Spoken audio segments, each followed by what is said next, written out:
नमस्कार, बहुत बहुत स्वागत आप सभी का। मैं हूं प्रियंका उपल। सबसे पहले बुलेटिन में शुरुआत करेंगे पॉलिटिकल डेवलपमेंट की। बिहार में इस वक्त सियासत गर्मा चुकी है।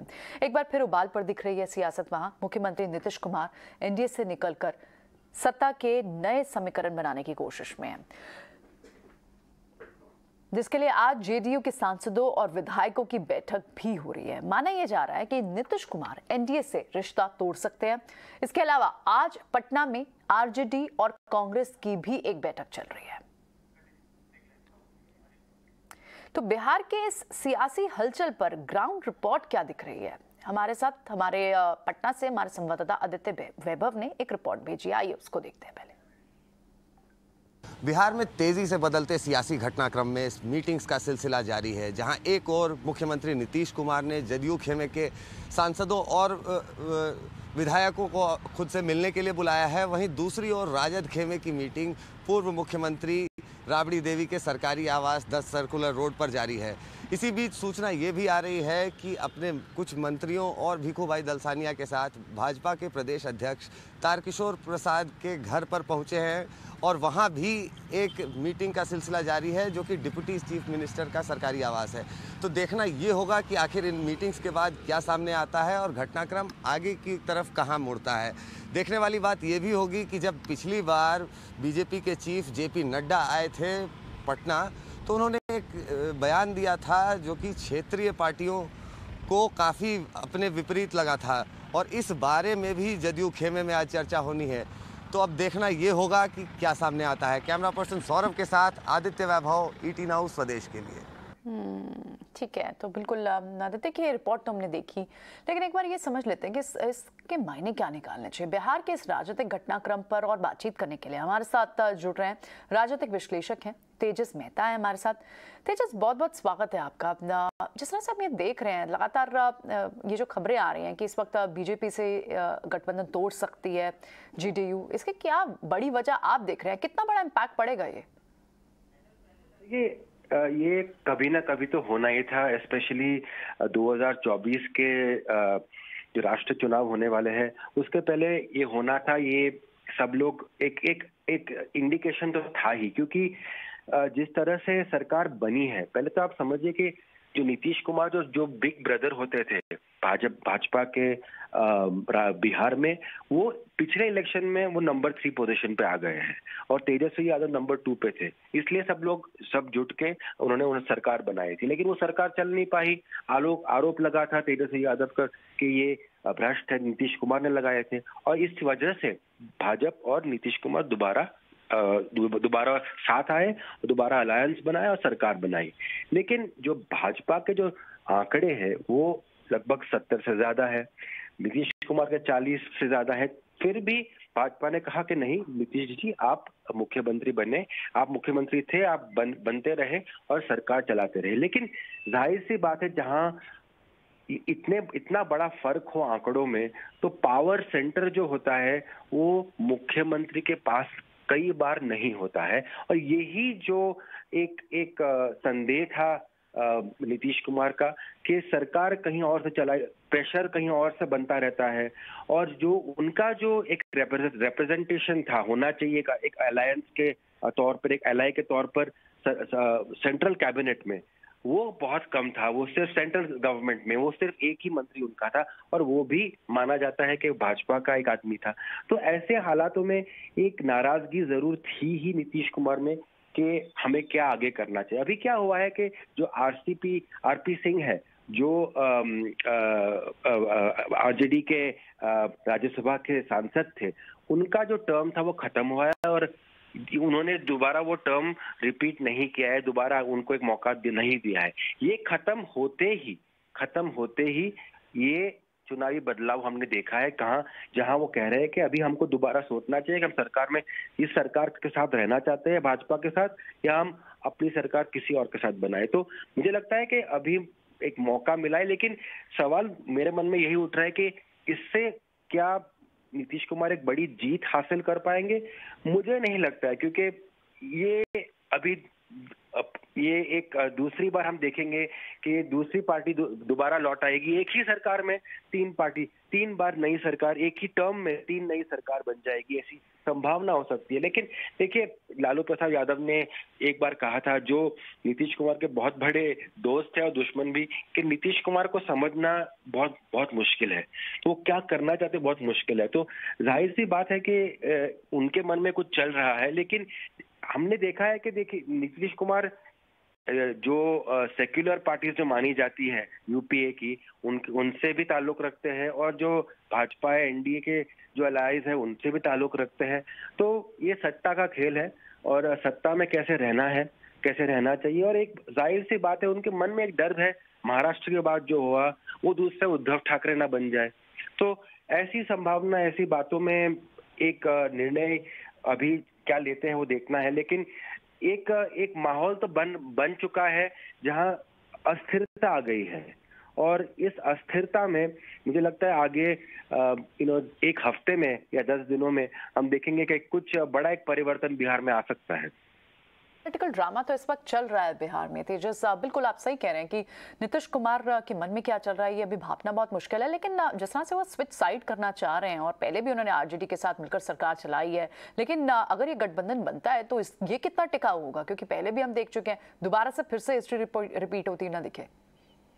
देखिए, छोटी जो पार्टीज होती है, उनका जो रीजनल पार्टीज, उनका सबसे बड़ा डर होता है कि वो जो भाजपा के साथ जाते हैं तो उनका भविष्य आगे क्या होगा। यही सियासी दिक्कत और सवाल इनके सामने थे, शिवसेना के सामने, जब उद्धव ठाकरे सोच रहे थे, झगड़ा उनसे इतना हुआ था कि हमको कितनी सीटें मिलनी चाहिए, आपको कितनी मिलनी चाहिए, कौन मुख्यमंत्री बनने, ये सब क्यों हो रहा था? क्योंकि शिवसेना के मन में यही डर था कि हमारा आगे भविष्य क्या होगा, हमारी ग्रोथ होगी महाराष्ट्र में या महाराष्ट्र के बाद।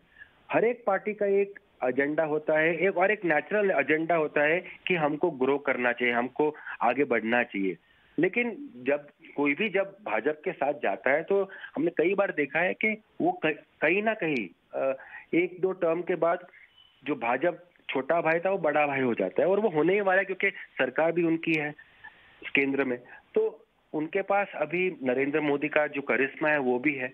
तो छोटी पार्टियों को, रीजनल पार्टियों को एक डर लगता ही है कि उनका क्या होने वाला है। और जो आपके संवाददाता बोल रहे थे कि जेपी नड्डा का जो बयान आया था, कि उस बयान की वजह से भी एक मन में जो भी छोटी पार्टी, रीजनल पार्टीज है, उनको लगता है कि क्या भाजपा के साथ आगे हमको जुड़ना चाहिए या नहीं जुड़ना चाहिए। हाँ, उनके कोई बड़े सपने नहीं है आगे बढ़ने के लिए, तो कोई चिंता की बात नहीं है। हमने देखा है उड़ीसा में बीजेडी जो है वो उनको कोई दिक्कत सामने नहीं आती है भाजपा की तरफ से, क्योंकि वो आगे बढ़ना ही नहीं चाहते हैं उड़ीसा से। लेकिन जो ऐसी जो कहीं भी आप देखो पर्सनल एम्बिशन होते हैं, और सब जानते हैं कि नीतीश कुमार जी को प्रधानमंत्री पद के एक एस्पिरेशन होगा ही। और सामने हम आज देखेंगे ममता बनर्जी है, अरविंद केजरीवाल है, तो एक नाम नीतीश कुमार जी का भी आता है। तो ऐसे सिचुएशन में अपना एक अलग तरीके से अपनी एक आइडेंटिटी क्रिएट करनी, अपनी एक आइडेंटिटी प्रोटेक्ट करनी, अपनी पार्टी को प्रोटेक्ट करना एक संभाविक एक नेचुरल स्टेप है। तो मुझे लगता है ये सब देख के पूरे महाराष्ट्र में बाकी दलों में, और जो बयान आए हैं रीजनल वर्सेस नेशनल पार्टीज के, तो ये देखते हैं मुझे लगता है कि अपने पार्टी का भविष्य, अपने निजी एस्पिरेशंस, अपने निजी पॉलिटिकल करियर का कैसे आगे बढ़ सकता है, ये सब खेलते हुए नीतीश कुमार दोनों एनडीए और यूपीए दोनों दलों के साथ वो समझौता करने के लिए तैयार है। है सभी पार्टियों से।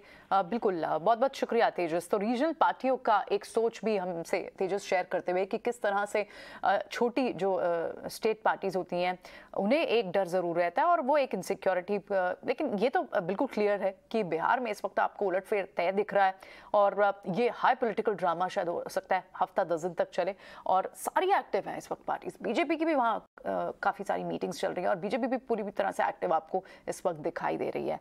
चलिए अब क्योंकि महाराष्ट्र की भी बात हुई और महाराष्ट्र में भी आज एक बड़ा दिन, महाराष्ट्र के मुख्यमंत्री पद की शपथ लेने के करीब 40 दिन बाद आज एकनाथ शिंदे आज अपने कैबिनेट का विस्तार कर रहे हैं। इसमें शिवसेना, बीजेपी, इन दोनों पार्टियों के 9 मंत्री शामिल होंगे जो शपथ ले रहे हैं। बीजेपी की तरफ से चंद्रकांत पाटिल, सुधीर मुंगटीवार, गिरीश महाजन, राधाकृष्ण विखे पाटिल और रविंद्र चौहान जैसे नेता हैं जो मंत्री पद की आज शपथ ले रहे हैं।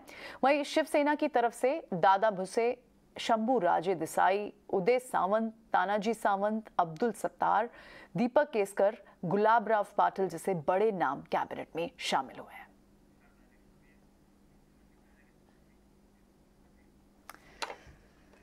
चलिए अब इन पॉलिटिकल खबरों से आगे बढ़ते हैं और अब अगर आप अलग अलग चार्जर को लेकर परेशान हैं तो आपकी परेशानी जल्द खत्म होने वाली है। सरकार जल्द सभी गैजेट्स के लिए एक ही चार्जर लाने की तैयारी कर रही है। क्या डिटेल्स हैं, एक बार समीर से समझते हैं। अलग अलग इलेक्ट्रॉनिक गैजेट के लिए अलग अलग चार्जर कहना ये एक झंझट की बात होती है, लेकिन इस झंझट से जल्द ही छुटकारा मिल सकता है। दरअसल सरकार का मत है, सरकार का विचार है कि अब एक यूनिफॉर्म चार्जर होना चाहिए, यानी कि तमाम इलेक्ट्रॉनिक गैजेट्स के लिए एक ही डिज़ाइन का चार्जर होना चाहिए। और इसके लिए सरकार तमाम स्टेक होल्डर के साथ एक अहम बैठक करने जा रही है।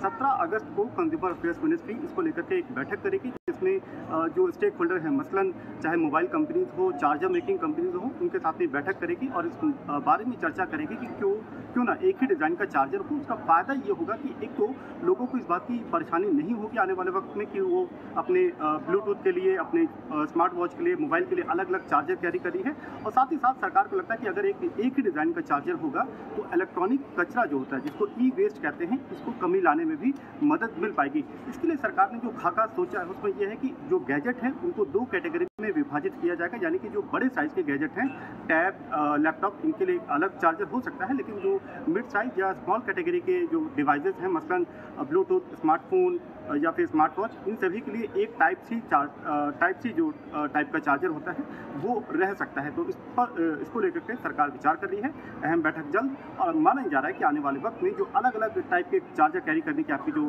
परेशानी है, झंझट है, वो खत्म हो सकती है। ठीक है, ऑल राइट, एब्सोल्युटली। तो सारे इलेक्ट्रॉनिक कंपोनेंट्स के लिए एक सिंगल चार्जर लाने की यहाँ बात की जा रही है। पढ़ेंगे आगे आने वाले दिनों में दोपहर हो, सुबह हो, शाम, रात, ये सारे समय के बिजली के बिल अलग अलग देने आपको होंगे, यानी टैरिफ अलग अलग आएगा। सूत्रों से मिली जानकारी के मुताबिक ऊर्जा मंत्रालय इस मामले पर विचार कर रहा है और ज़्यादा जानकारी हम हमारे संवाददाता प्रकाश प्रियदर्शी से लेते हैं। प्रकाश, कहाँ तक पहुँचेगा ये प्रोसेस? क्या अभी सिर्फ सिफारिशें भेजी गई हैं? कितना इंतजार करना होगा इस पूरे फॉर्मूला को इम्प्लीमेंट होने का? देखिए, सरकार ने लंबे इंतजार के बाद आज संसद में इलेक्ट्रिसिटी अमेंडमेंट बिल 2022 पेश कर दिया है। ऊर्जा मंत्री आर.के. सिंह ने लोकसभा में इस बिल को पेश किया। हालांकि ज़्यादा डेलिब्रेशन के लिए इसको parliament standing committee on energy के पास भेज दिया गया है, जिसमें इसके तमाम पहलुओं पर ज़्यादा विस्तार के साथ चर्चा होगी और फिर उसके बाद इस पर बहस कराई जाएगी और सरकार कोशिश करेगी कि इसको पास कराया जाए। इस बिल के जरिए सरकार का ये प्रयास है कि इलेक्ट्रिसिटी डिस्ट्रीब्यूशन सेक्टर में बड़े रिफॉर्म किए जाएँ।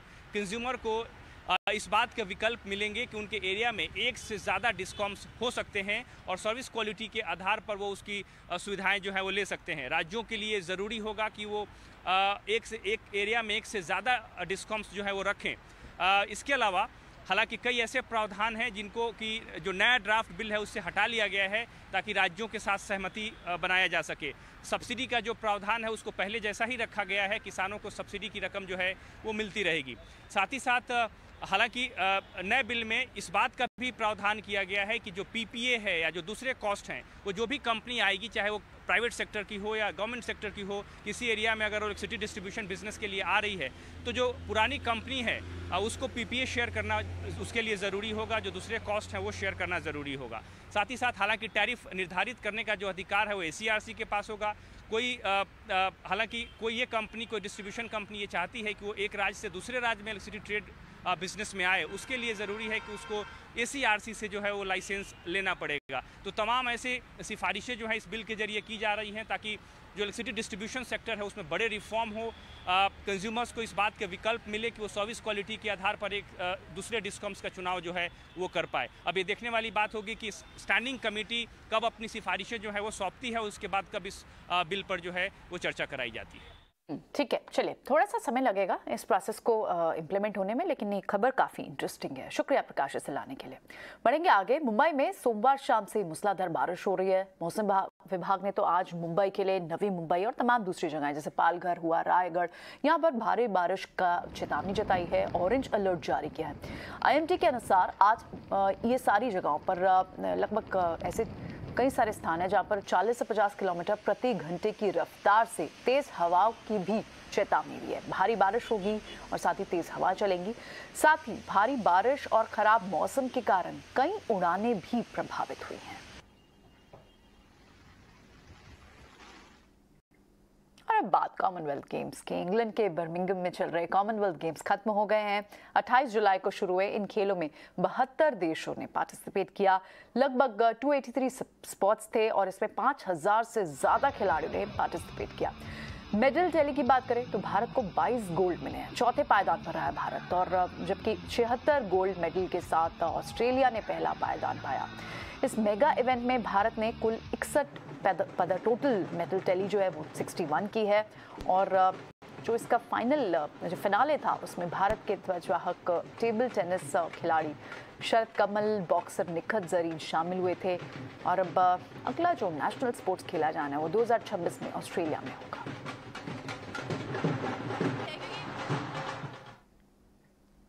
तो कॉमनवेल्थ गेम्स में भारतीय बैडमिंटन खिलाड़ियों का जलवा भी खूब देखने को मिला। आखिरी दिन बैडमिंटन स्टार PV सिंधु ने विमेन्स सिंगल्स में गोल्ड मेडल जीता। वहीं लक्ष्य सेन ने मेंस सिंगल में सुनहरी कामयाबी हासिल की। PV सिंधु ने अपनी जीत का क्रेडिट अपनी कड़ी मेहनत और अपने सपोर्ट स्टाफ को दिया। आइए सुनते हैं एक बार उन्होंने क्या कहा।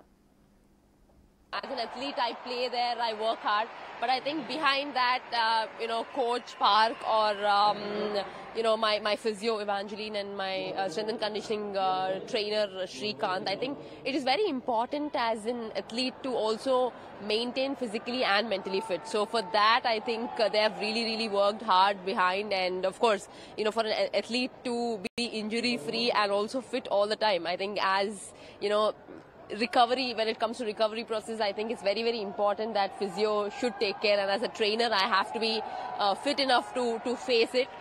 So thanks to them because they've also deserved it. Next we have the World Championships coming up, so yeah, I will have to prepare for that. चलिए, तो अब कॉमनवेल्थ गेम्स के से आगे बढ़कर कुछ ऑटो जगत की भी कुछ खबरें बताते हैं। होंडा ने अपनी नई पावरफुल, स्पॉटी और अग्रेसिव लुक वाली बाइक होंडा CB300F लॉन्च कर दी है। नई बाइक को खास तौर पर युवाओं को ध्यान में रखकर उतारा गया है। इस बाइक की तमाम जानकारी, इसके सारे फीचर्स हम एक बार समझ लेते हैं समीर दीक्षित से, हमारे संवाददाता। अगर आप बाइक के शौकीन हैं, रफ्तार के शौकीन हैं, या फिर आप इस त्योहारी सीजन कोई नई बाइक खरीदना चाहते हैं, तो आपको बाजार में एक नया ऑप्शन मिलने जा रहा है। जी हां, क्योंकि होंडा टू व्हीलर्स ने भारतीय बाजार में एक नई पावरफुल, स्टाइलिश और एग्रेसिव बाइक लॉन्च करी है। नाम है Honda CB300F, the formidable street fighter. और ये स्ट्रीट फाइटर की पहली झलक आप देख रहे हैं, होंडा CB300F, जिसको भारतीय बाजार में लॉन्च किया गया है। पहली झलक में ही आपको लगेगा कि ये पावरफुल, काफ़ी एग्रेसिव और एक स्टाइलिश स्पोर्टी बाइक है जिसको होंडा टू व्हीलर ने लॉन्च किया है। कीमत क्या होगी उस तक हम बाद में बात करेंगे, लेकिन सबसे पहले इस बाइक की तमाम खूबियाँ, तमाम इसके फीचर्स की बात कर लेते हैं। यानी कि पहली झलक में जैसा आपको लग रहा है, एक पावरफुल, एक स्पोर्टी, काफ़ी एग्रेसिव लुक के साथ इसको डिज़ाइन किया गया है। पूरा स्पोर्टी लुक है, यानी कि अगर आप साइड लुक देखें, दोनों ही साइड से देखें, आप पीछे की तरफ से बाइक को देखें या फिर आप इसका फ्रंट लुक देखें, तो ये कंप्लीट एक स्पोर्टी बाइक आपको नज़र आती है। लेकिन सिर्फ स्पोर्टी ही नहीं, अगर इसके फ्रंट हेडलैम्प को देखें तो LED लाइट्स इसमें यूज़ की गई हैं। इसके जो इंडिकेटर्स हैं वो भी LED हैं। जो टेल लाइट है वो भी LED लाइट यूज़ की गई है। और जो इसका पेट्रोल टैंक है उसको भी काफ़ी टोन्ड स्टाइल में रखा गया है। इसके अलावा अगर आप इंजन की बात करें तो 293cc 4 valve oil cooled engine का इस्तेमाल इस बाइक में किया गया है। 6 स्पीड ट्रांसमिशन, यानी कि 6 गियर ऑप्शन इसमें दिए गए हैं। इसके अलावा वाइड रेडियल टायर, चौड़े टायर्स, फ्रंट टायर भी अगर आप देखें या आप रियर टायर, पीछे का टायर भी देखें, तो ये चौड़े टायर दिए गए हैं 150 mm ये टायर है, डिस्क ब्रेक ऑप्शन के साथ में ये आता है ताकि बाइक आप किसी भी कंडीशन में चलाएं आपको कंफर्ट और सेफ्टी दोनों ही मिले। इसके अलावा इस बाइक में अगर आप देखें तो इस तरीके के ड्यूअल यहाँ पे कलर टोन ऑप्शन यूज़ किया गया है। ये गोल्डन यहाँ पर अगर आप देखें तो शॉकर्स के साथ में ये ऑप्शन यूज़ किया गया है ताकि बाइक में आपको सेफ्टी कंफर्ट के अलावा पूरा स्टाइल पैटर्न भी मिले।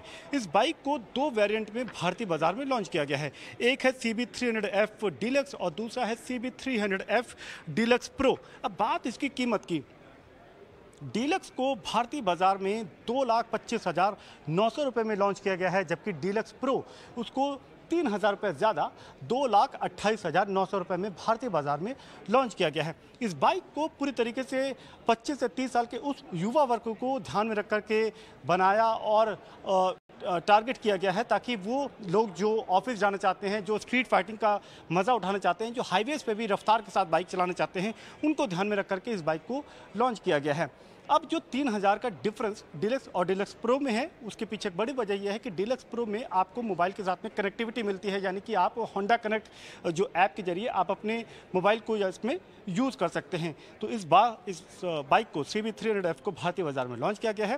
कंपनी का मानना यह है कि युवाओं में ये अच्छी खासी जगह बना पाएगी और आने वाले वक्त में आपको बड़ी संख्या में बाइक सड़कों पर नजर आ सकती है। बिल्कुल, शुक्रिया समीर ये सारे फीचर्स बताने के लिए। चलिए बढ़ेंगे आगे और एक और खास रिपोर्ट आपके लिए लेके आए। कहते हैं सोना है सदा के लिए। सोना कल भी सबसे खरा था और आज भी उतना ही खरा। निवेश की बात हो या फिर दिखावे के लिए, शादी हो, पूजा पाठ हो, सभी शुभ मौकों पर सोने को सबसे ज्यादा तरजीह दी जाती है। सोना हर किसी को आकर्षित करता है और इसकी लोकप्रियता ये है कि सोना 75 साल में 64,000% से ज्यादा रिटर्न दे चुका है। आजादी के अमृत महोत्सव के इस मौके पर आज हम बात कर रहे हैं सोने की 75 साल की एक खास यात्रा की। एक रिपोर्ट।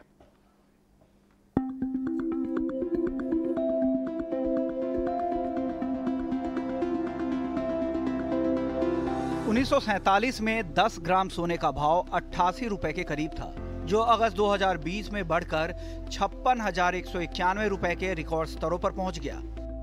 यानी 75 साल में सोने ने 64,000% से ज्यादा का रिटर्न दिया। अगर सोने का मौजूदा भाव 52,000 से भी तुलना करें तो आजादी से अब तक करीब 59,000% तक की तेजी आ चुकी है। यानी आम आदमी जो निवेश की ABCD भी नहीं समझते थे, उन्होंने भी अगर लंबे समय तक गोल्ड को होल्ड किया होगा तो हजारों % की कमाई कर चुके होंगे। देश में सोने को लेकर इतना ज्यादा आकर्षण है कि निवेश हो या ज्वेलरी के लिए खरीदारी हो या फिर किसी शुभ मौके पर निवेश की बात हो, हर मौके पर सोने से बेहतर कुछ नहीं माना जाता है। आजादी के वक्त देश के आर्थिक हालात अच्छे नहीं थे, बेरोजगारी ज्यादा थी, निवेश को लेकर लोगों में समझ नहीं के बराबर थी। उस दौर में भी खरीदारी के लिए जमीन और सोना सबसे लोकप्रिय विकल्प था। उस दौर में जो लोग थोड़े जागरूक थे, उनको सोने ने लंबी अवधि में जोरदार रिटर्न दिए। हालांकि ऐसे लोग जो बिना सूझबूझ के भी गोल्ड ज्वेलरी खरीद कर घर में रखते थे, उनको भी लंबी अवधि में सोने ने जोरदार रिटर्न दिया। सोना हर दौर का साथी माना जाता है। बुरे वक्त में तो सोने से बेहतर कुछ नहीं होता। ग्लोबल मंदी हो या फिर युद्ध की स्थिति, किसी भी आपातकाल में सोना हमेशा साथ देता है।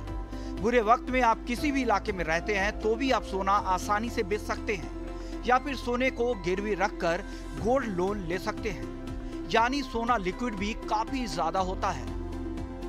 बड़े एक्सपर्ट्स के मुताबिक हर निवेशक को अपने पोर्टफोलियो में 15 से 20% तक सोना रखना चाहिए, क्योंकि मुश्किल वक्त में सोने से ज्यादा रिटर्न कहीं नहीं मिलता है। गोल्ड की रियल वैल्यू बुरे वक्त में पता चलती है। कहते हैं गोल्ड को डर बहुत पसंद है। डर जितना ज्यादा होगा, सोने में उतनी ज्यादा तेजी आएगी। यही वजह है कि जब भी दुनिया में मुश्किल वक्त आता है या फिर डर का माहौल होता है, सोने में सबसे ज्यादा रुझान देखने को मिलता है। हालांकि समय के साथ और मांग को देखते हुए सोने में निवेश के तौर तरीके भी तेजी से बदल रहे हैं। लोकप्रियता की वजह से आज की तारीख में सोने में निवेश के ढेरों विकल्प मौजूद हैं। फिजिकल की बजाय अब नए जनरेशन के लोगों को डिजिटल गोल्ड ज्यादा बेहतर लगते हैं। गोल्ड बॉन्ड से लेकर गोल्ड ETF तक, वायदा बाजार में फ्यूचर ऑप्शंस के अलावा डिजिटल गोल्ड तक के ढेरों विकल्प बाजार में मौजूद हैं। खैर, विकल्प कोई भी हो, पर सोने से दूर कम से कम भारत के लोग तो नहीं रह सकते हैं। ET नाउ स्वदेश के लिए विश्व मोहन कुमार की रिपोर्ट।